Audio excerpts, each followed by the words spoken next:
Classes में आप सभी का स्वागत है। मैं आरपी अवस्थी आप सभी विद्यार्थियों को नमस्कार करता हूं। तो हम पढ़ रहे थे भारतीय संविधान और पूर्व के लेक्चर में हमने पढ़ा था उच्चतम न्यायालय के संबंध में। तो आज हम पढ़ेंगे राज्य की कार्यपालिका यानी स्टेट एग्जीक्यूटिव।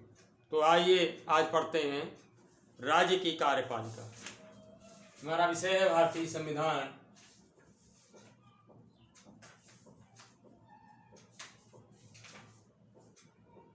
भारतीय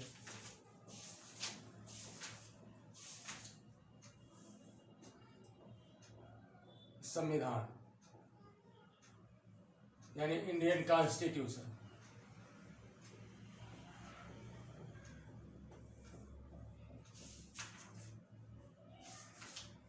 इंडियन कॉन्स्टिट्यूशन। आज हम पढ़ेंगे राज्य की कार्यपालिका। राज्य की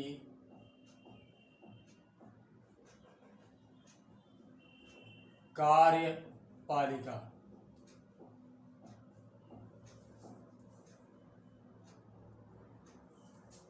यानी स्टेट एग्जीक्यूटिव।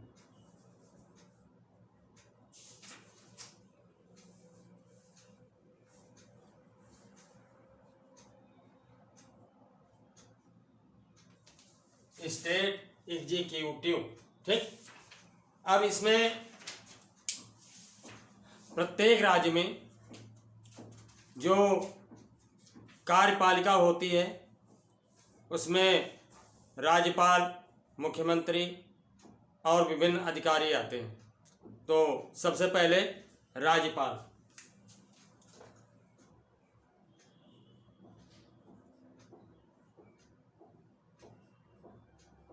राज्यपाल यानी गवर्नर।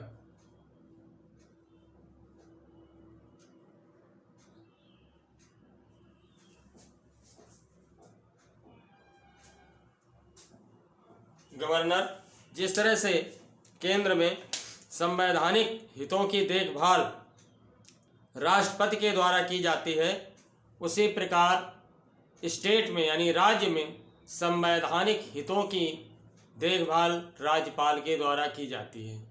और राज्यपाल की जो नियुक्ति है वो राष्ट्रपति के द्वारा की जाती है। समझ में आया? तो राज्यपाल की नियुक्ति कैसे होती है? संविधान के अनुच्छेद, पहले नियुक्ति देखते हैं। नियुक्ति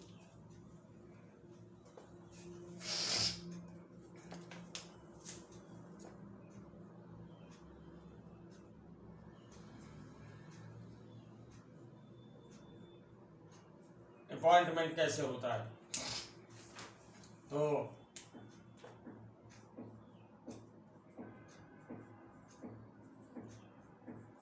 संविधान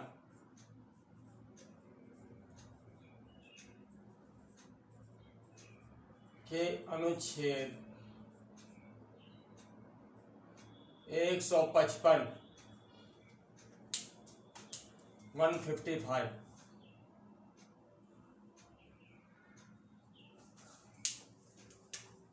द्वारा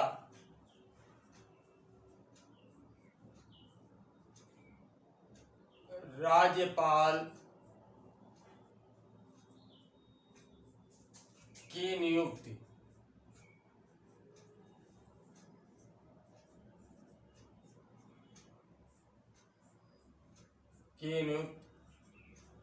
राष्ट्रपति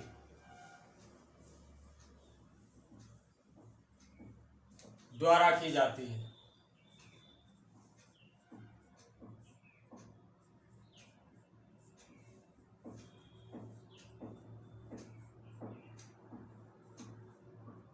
समझ में आ गई होगी बात? यानी अनुच्छेद 155 के अंतर्गत राष्ट्रपति द्वारा राज्यपाल की नियुक्ति की जाती है। ठीक है। और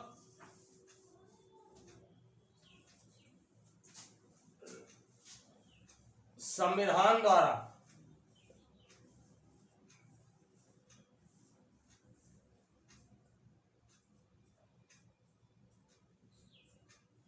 राज्य में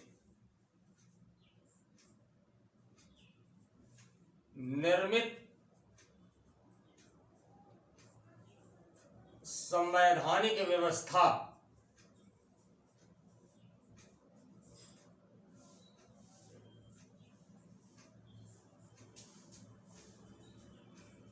यानी संविधान में राज्य के संबंध में जो व्यवस्था दी गई है, ठीक है, संविधान द्वारा राज्य में निर्मित संवैधानिक व्यवस्था का राज्यपाल जो है केवल संवैधानिक प्रधान होता है। संवैधानिक व्यवस्था का राज्यपाल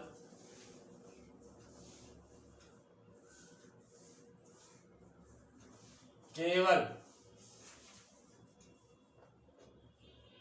संवैधानिक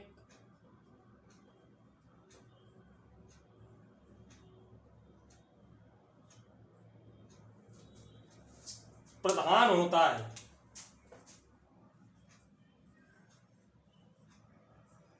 संवैधानिक प्रधान होता है यानी मुख्य व्यक्ति होता है संविधान के द्वारा निर्मित हितों की देखरेख करने के लिए। जो भी व्यवस्थाएं दी गई हैं उनकी देखरेख करने का हेड होता है। प्रधान मीन्स हेड, ना कि ग्राम प्रधान, यानी चीफ पर्सन, ठीक है, हेड पर्सन। इसलिए इसकी नियुक्ति की जाती है, यानी इसका मनोनयन किया जाता है। अतः इस पद के लिए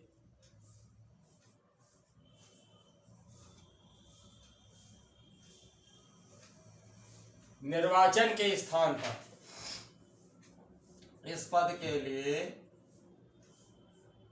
निर्वाचन के स्थान पर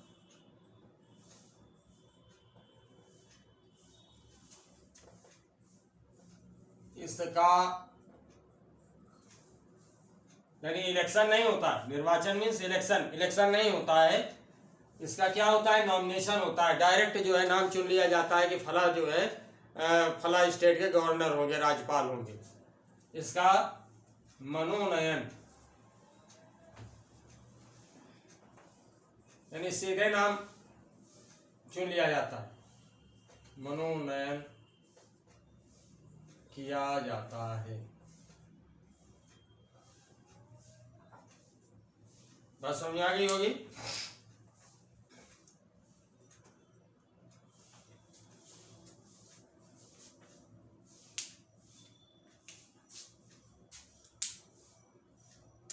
आगे आते हैं कार्य का।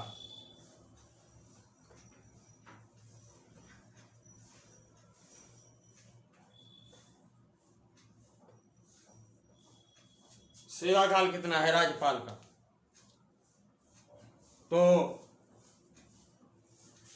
राज्यपाल जो है अपने पद पर 5 वर्ष तक रह सकता है। राज्यपाल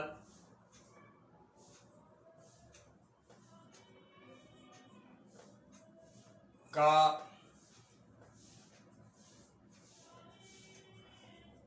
कार्यकाल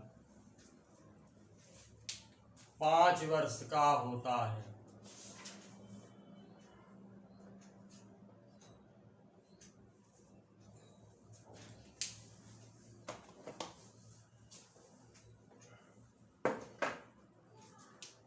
पाँच वर्ष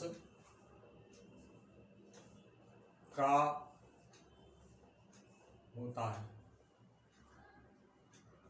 बात समझ में आ गई होगी। जिस दिन से इनका चयन होता है, मनोनयन होता है, उस दिन से जो है राज्यपाल का कार्यकाल 5 वर्ष का होता है। आगे आइए, पद ग्रहण के करने के बाद जो है अपने पद पर जो है 5 वर्ष तक बना रहता है। और साथ ही साथ एक बात और यह भी है कि किसी राज्यपाल को विशेष परिस्थितियों में 2 राज्यों का कार्यभार भी देखना पड़ सकता है, यानी वह 2 राज्यों का राज्यपाल हो सकता है। बात समझ आ गई। 2 स्टेटों का जो है राज्यपाल हो सकता है। संविधान के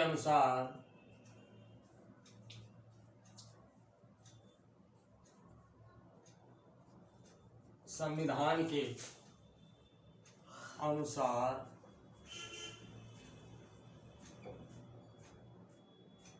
राज्यपाल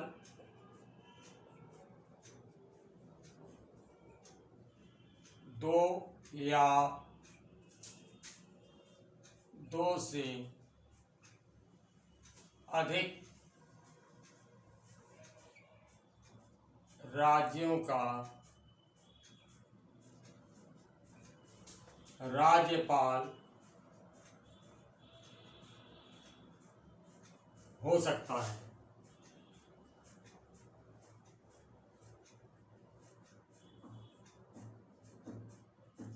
और जब वो दो राज्यों का राज्यपाल हो सकता है तो ऐसी स्थिति में दोनों राज्यों से उसे वेतन प्राप्त होता है। अब ये वेतन कितना प्राप्त होगा इसका निर्धारण राष्ट्रपति करता है। ठीक है, ऐसी परिस्थितियों में यानी वेतन ऐसी परिस्थितियों में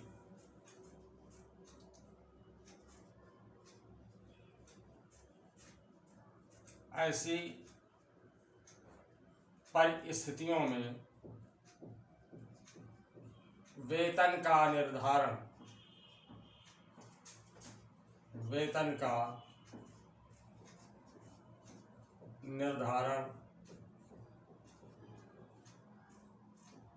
राष्ट्रपति यानी प्रेसिडेंट, ओके, राष्ट्रपति द्वारा किया जाता है।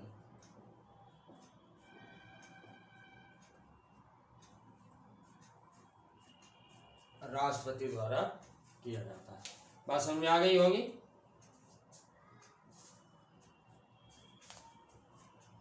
अब वेतन कितना है राज्यपाल का?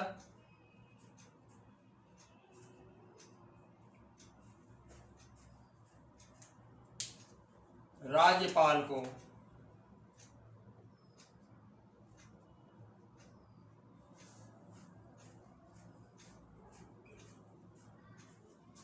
$3.5 लाख रुपए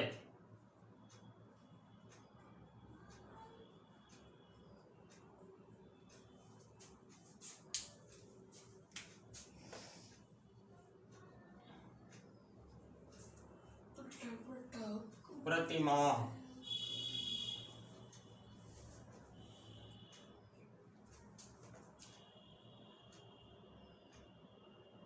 प्रदान किया जाता है।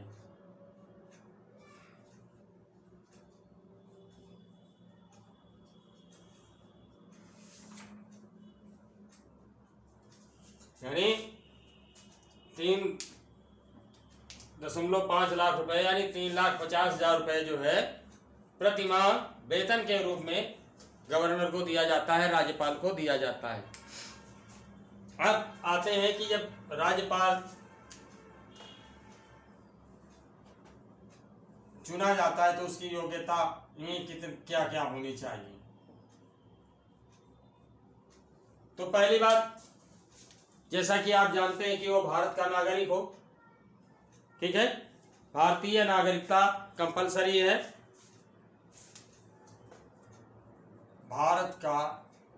पहली बात भारत का नागरिक हो।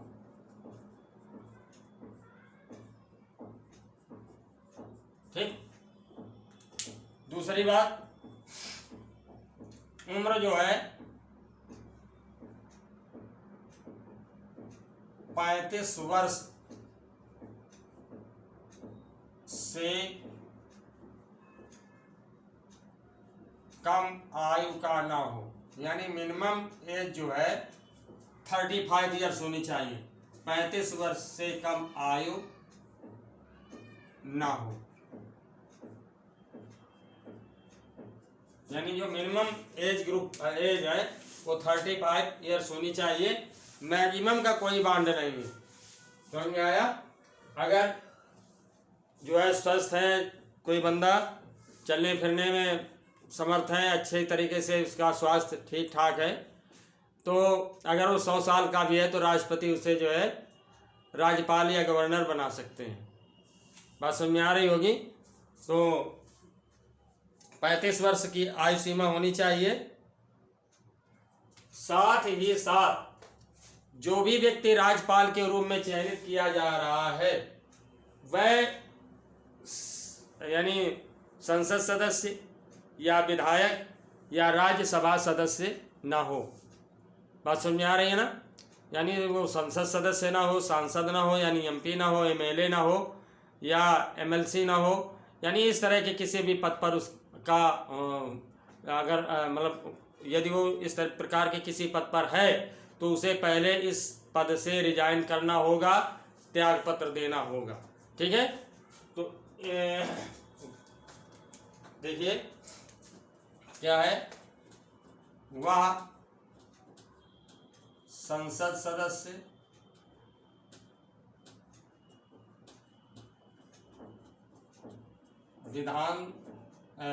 राज्यसभा सदस्य, राज्यसभा सदस्य अथवा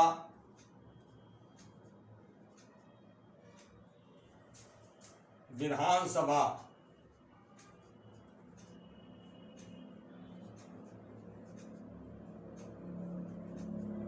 का सदस्य ना हो।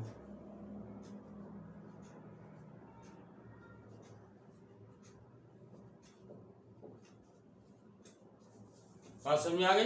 अगर इस प्रकार के किसी पद पर वो है तो उसे सबसे पहले उस पद से त्याग पत्र देना होगा। तो नोट कर लीजिए, समझ में आ गई होगी बात।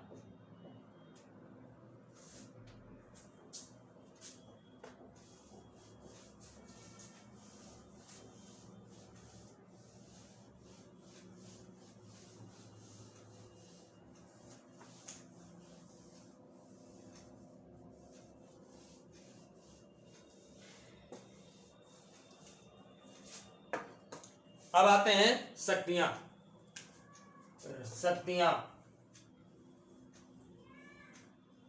राज्यपाल को कौन कौन सी शक्तियां प्राप्त हैं, यानी गवर्नर के पास कौन कौन सी पावर्स होती हैं। ठीक है। तो सबसे पहली बात कि राज्यपाल जो है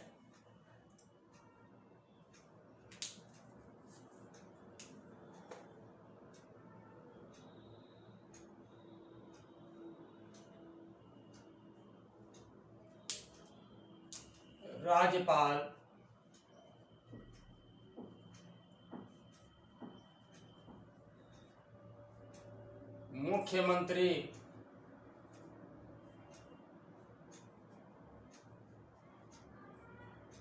की नियुक्ति करता है।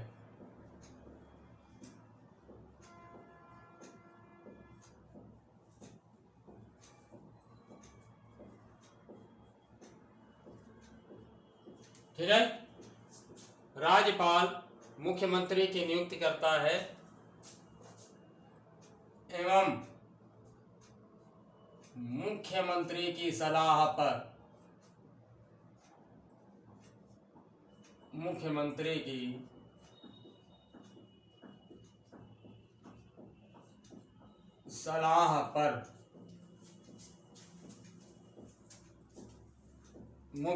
की सलाह पर अन्य मंत्रियों की या मंत्रिमंडल अन्य मंत्रियों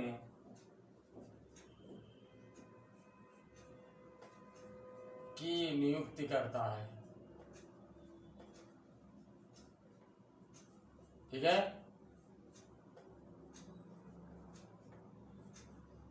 अन्य मंत्रियों की नियुक्ति करता है। यानी आप जानते हैं कि बहुमत दल का नेता, मान लीजिए किसी भी स्टेट में ABCDE ये पार्टियां हैं, तो इन पार्टियों में से जिस भी पार्टी को बहुमत मिलेगा, मेजॉरिटी मिलेगी, तो वही दल जो है अपने दल का एक अध्यक्ष नियुक्त करता है, मुखिया नियुक्त करता है, और उसी मुखिया को ही जो है राज्यपाल मुख्यमंत्री पद की शपथ दिलाता है। तत्पश्चात मुख्यमंत्री की सलाह पर, यानी मुख्यमंत्री लिस्ट बना करके जिन जिन लोगों को मंत्रिमंडल में शामिल करने के लिए कहता है, उन्हीं मंत्रियों को ही राज्यपाल मंत्रिमंडल में शामिल करता है, मंत्री पद की शपथ दिलाता है। बात समझ आ गई? तो एक ये पावर हो गई गवर्नर की। दूसरी पावर क्या है?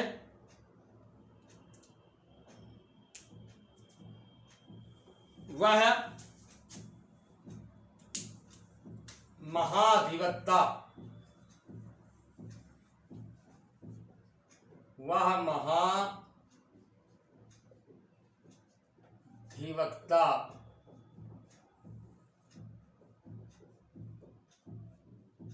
एवं संघ लोक सेवा आयोग, राज्य लोक सेवा आयोग, राज्य लोक सेवा आयोग। आप जानते हैं कि प्रत्येक राज्य में एक राज्य लोक सेवा आयोग होता है, प्रोविंशियल सिविल सर्विसेज। तो एक ये कमीशन होता है जो पीसीएस जैसे पदों की नियुक्तियां करता है। तो राज्य लोक सेवा आयोग के अध्यक्ष एवं सदस्य के अध्यक्ष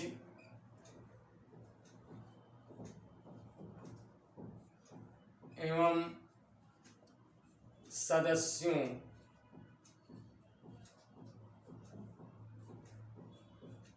की नियुक्ति करता है,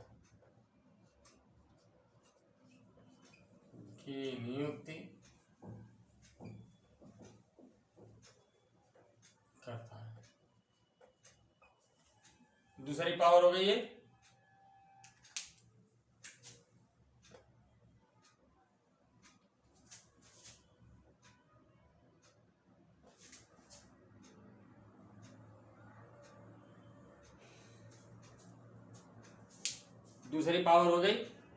अब अगली बात जो है वो ये है कि वह व्यवस्थापिका का अधिवेशन बुलाता है, यानी जो विधानसभा होती है इसका अधिवेशन बुलाता है, इसे स्थगित भी करता है और इसके अंत में भाषण भी देता है। ठीक है, वह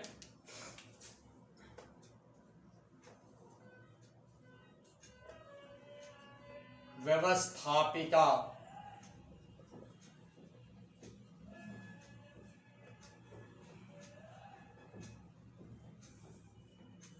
का अधिवेशन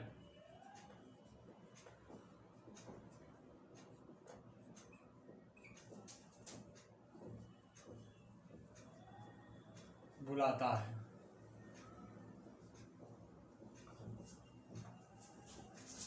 ठीक है, वह व्यवस्थापिका का अधिवेशन बुलाता है,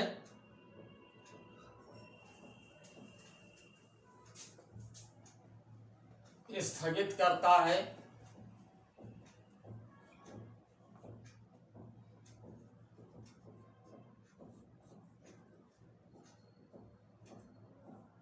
और व्यवस्थापिका के निम्न सदन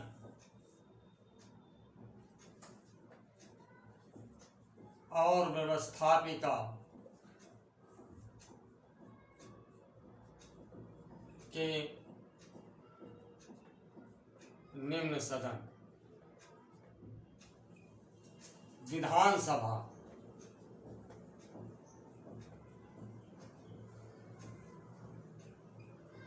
को भंग भी कर सकता है। बात समझ आई? राज्य का जो उच्च सदन होता है वो विधान परिषद होता है। ठीक है। राज्य का उच्च सदन विधान परिषद होता है। हमारे देश में केवल 7 राज्यों में विधान परिषद है। ठीक है। ऐसी परिस्थितियां कभी कभी आ जाती हैं कि जो विधानसभा है तो उससे यानी विधानसभा में कुछ ऐसे दल जो गठबंधन किए हुए हैं, मान लीजिए किसी राज्य में ABCDE इस तरह से दल हैं और बी दल को बहुमत प्राप्त है, यानी सबसे ज्यादा सीटें इसके पास हैं, लेकिन उतना बहुमत नहीं है जितने से वो सरकार बना सके। ठीक है। तो बहुमत सिद्ध करने के लिए इसने सी को भी साथ में ले लिया, ये भी जुड़ा हुआ है और डी भी जुड़ा है। तो इस तरह से BCD 3 दल के जो सदस्य हैं इसके साथ हैं, लेकिन कुछ मुद्दों पर जब इनकी सहमति नहीं बनती है तो मान लीजिए सी और डी अलग हो गए। अब अकेले इसके पास बहुमत इतना नहीं है कि ये सरकार बना सके। ऐसी परिस्थिति में जो है राज्यपाल सदन को भंग कर देता है। बात समझ आ गई होगी। अब इसके बाद क्या है कि वह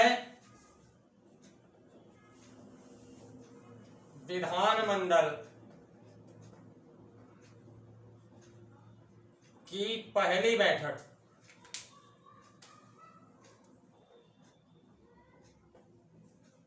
विधानमंडल की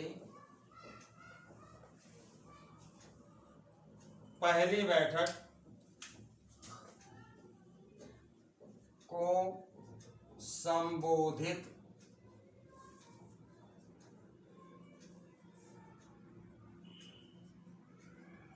करता है। विधानमंडल की पहली बैठक को संबोधित करता है और उसके बाद भी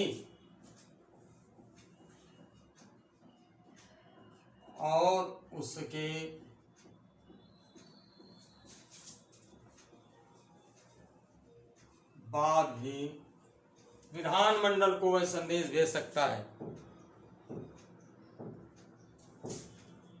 और उसके बाद भी वह विधानमंडल को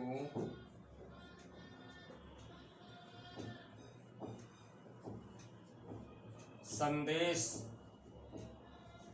भेजता है।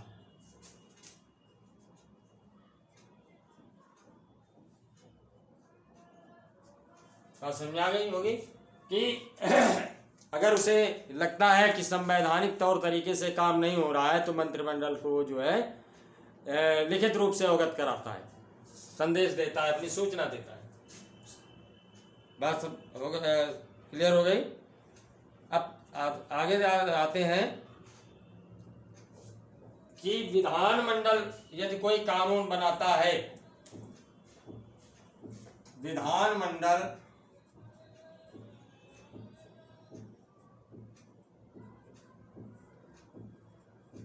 द्वारा पारित विधेयक पर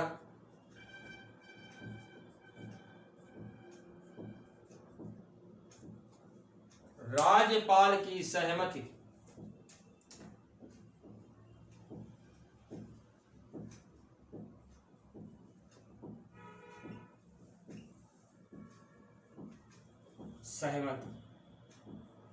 आवश्यक है।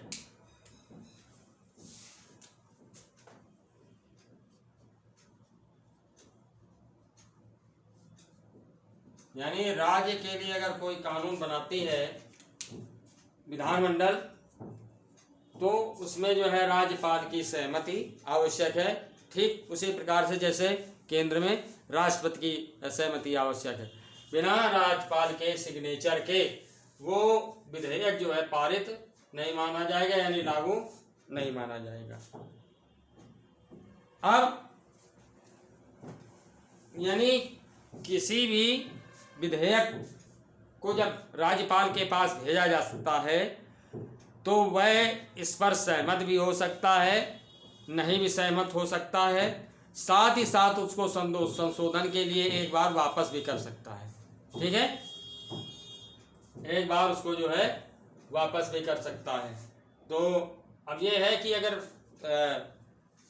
संशोधन नहीं करता है विधानमंडल, तो फिर फाइनली राज्यपाल को सिग्नेचर करने ही पड़ते हैं। क्लियर हो गया। अब इसके बाद जो है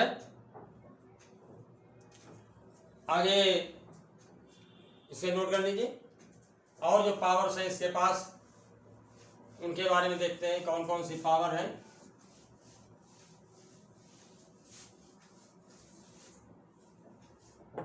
अगली जो पावर है वो ये है, यदि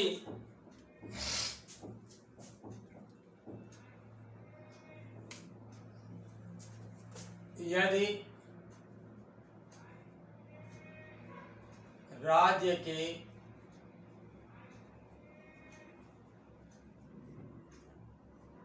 विधानमंडल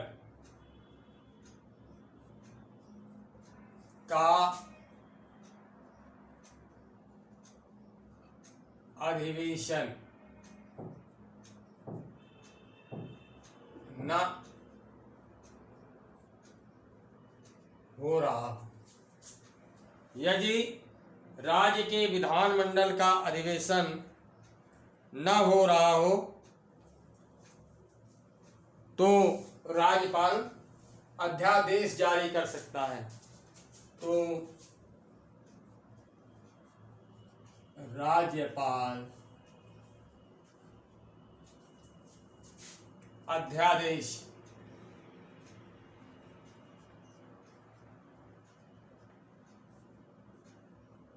जारी कर सकता है।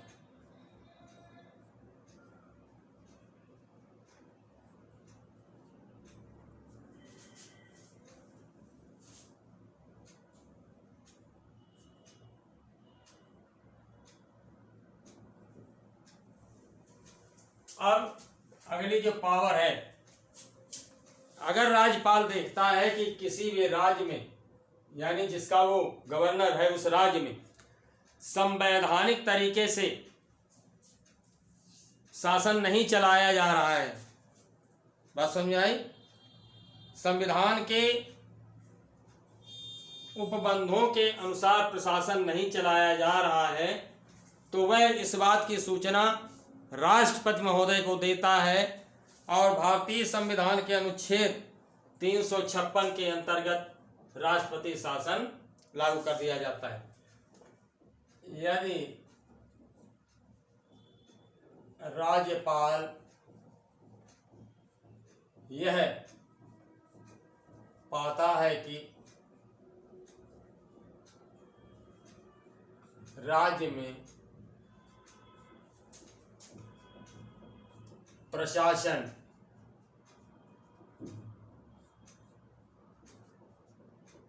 संवैधानिक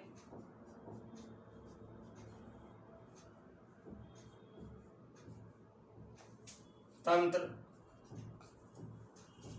के अनुरूप नहीं चलाया जा रहा है,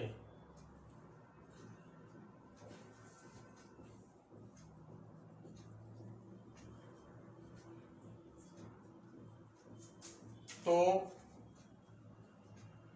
वह इसकी सूचना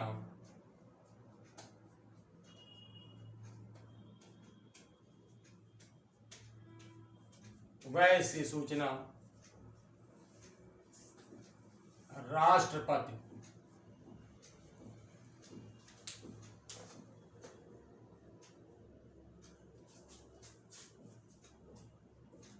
को देता है।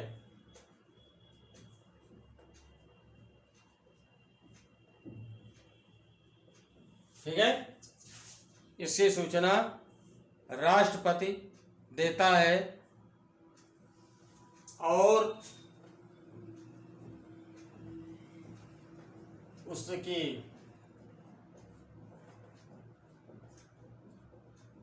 रिपोर्ट के आधार पर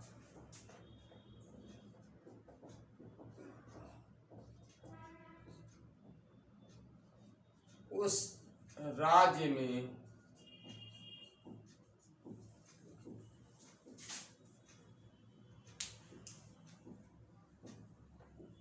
अनुच्छेद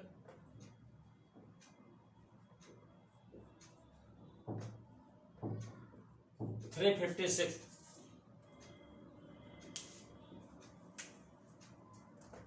के अंतर्गत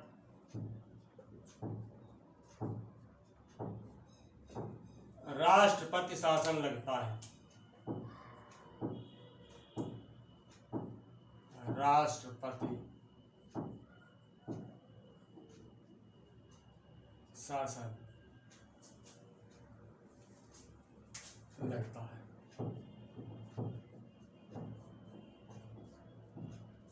ठीक।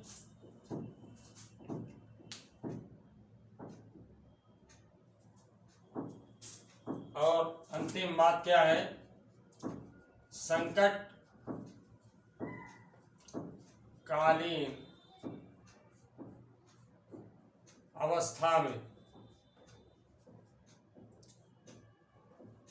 संकटकालीन अवस्था में वह राष्ट्रपति के प्रतिनिधि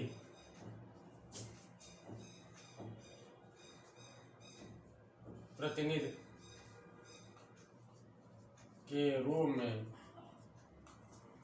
कार्य करता है।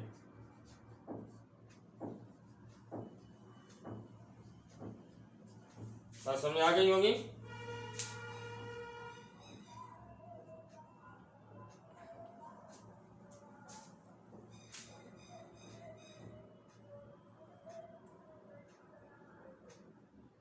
संकटकालीन स्थिति में वह राज्य में ठीक है राष्ट्रपति के प्रतिनिधि के रूप में कार्य करता है। तो उम्मीद करता हूँ कि अच्छे से समझ आ गया होगा, है ना। और यदि किसी भी प्रकार की कोई प्रॉब्लम है तो प्लीज़ कमेंट करके पूछिए, मैं सॉल्यूशन दूंगा। नए छात्रों से पुनः अनुरोध कि प्लीज़ मेरे चैनल अवस्थी क्लासेस को सब्सक्राइब करें। नेक्स्ट लेक्चर में मेरी आपसे पुनः मुलाकात होगी, तब तक के लिए नमस्कार।